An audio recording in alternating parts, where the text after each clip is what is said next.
a young lady by the name of Ashley Tropez, which was known from an episode of Beyond Straight in 2011, was found dead in an abandoned California home in San Bernardino County.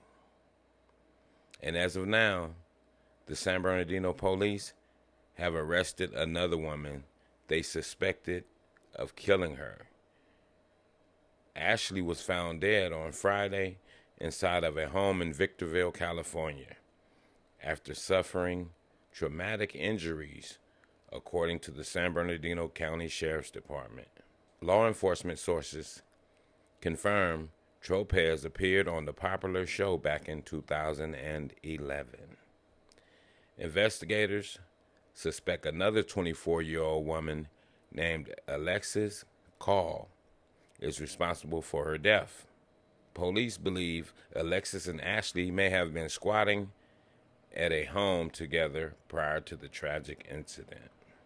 Alexis was arrested on Friday and booked on murder charges, and for now she is being held at the San Bernardino Detention Center in Rancho Cucamonga until her court date on Tuesday. And this is a sad thing, people, for young people to have this much rage in them. And these are young women. And it's weird how some people can speak your destiny.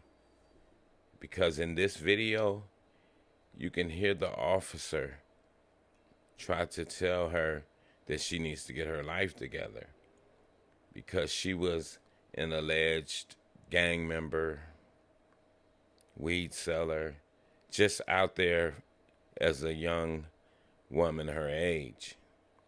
She was like 17 at the time, but she was out of control. That's why her parents sent her to Beyond Scared Straight.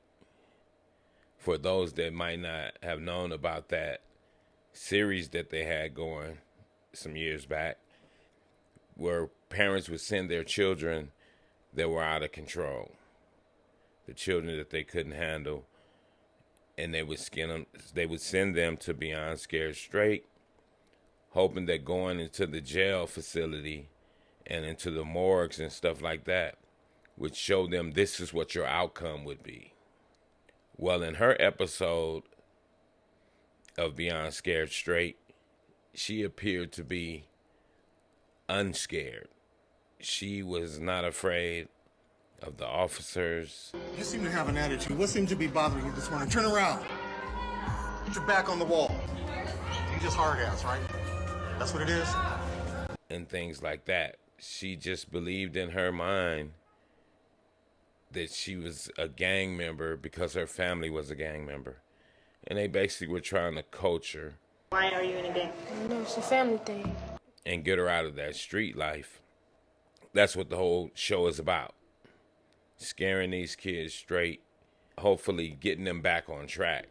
It's almost like those military boot camp programs that parents would send their kids to and get them on the straight and narrow.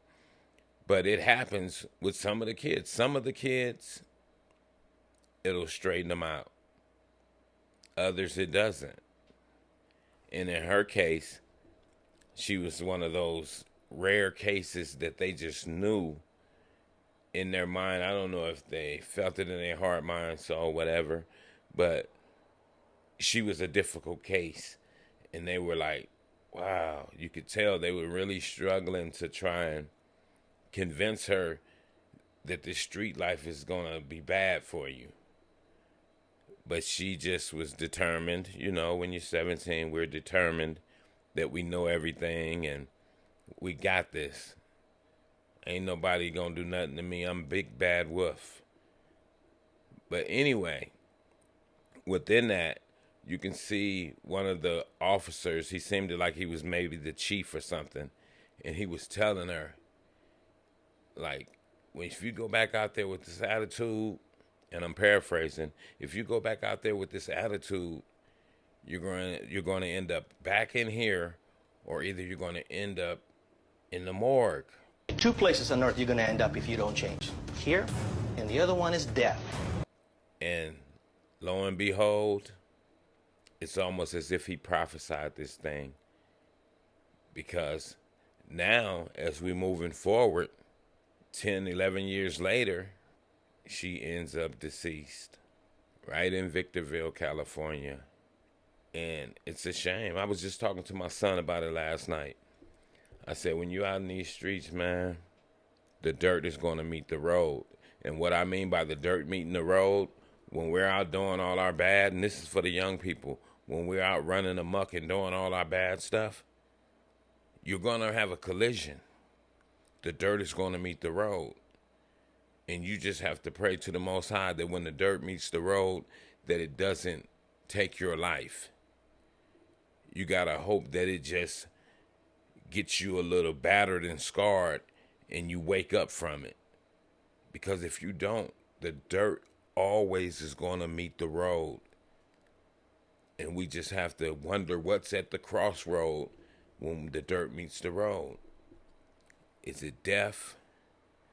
Is it injury? Is it just something that's going to scare me to get myself right back on the peaceful, humble path? And we've all been young before, for the ones that are not young children or young teen adults. So you have to listen to the older heads. They can tell you something, the ones that got their head on right. In her life, the way she wants to experience it. She's a lot like me. She just chooses to follow in my footsteps of the gang-related lifestyle. They can tell you about how the dirt always meets the road. When you talk to the right older people, they're going to all have that same story. Hey, I was just like you. And guess what? The dirt met the road. This happened to me. I'm blessed that I survived it. I'm blessed that I'm still living. Because when this happened, man, I could have been dead. And that's the same case in point, young people. Listen to some people that been through something. Because it's nothing but a warning for you. Just like I had a warning for me. From my older people that had their head on straight. My older uncles and cousins and things. Telling me, man, this street stuff is no good. But no, me being just like her, just like you other young people, I know everything. Ain't nothing gonna happen to me. But it's destined. It's destined when you out in these streets wilding. Destiny is going to catch up with you. Your destiny is going to be troublesome. It's just mandatory. And there's no way around it. As long as you're in the streets playing with fire, you're going to get burned. You just have to hope that the burns aren't so severe that you can survive them. And I just like to give my condolences to the young woman's family, you know. And I know it's alleged that they were squatting inside the home that they were living in. So I don't even know if she has any contact with her family. And that's what make this social media a good tool. That's why it's a good tool and it's a bad tool. It makes it a good tool because I'm able to be on here and talk about it. And maybe her family that might not know where she at, see her face and be like, oh, wow, there's my child, or there's my sister, there's my cousin, whatever. I didn't know this happened to her. And that's why we do have to be messengers of information and spread information so people can find people. That's why social media can be good if we use it as a tool of good. And I believe that I use it as a tool of good. So once again, my condolences to the young lady's families. My prayers and blessings to her as she transitioned in her young, beautiful life. But also to the other young people. Don't let the dirt meet the road, because we don't know what's at the crossroads.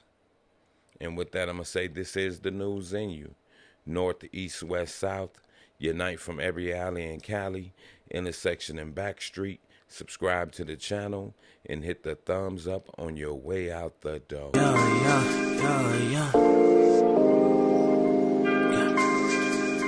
I'm not who you think I am. Your perception is a lesson with a fail grade on it.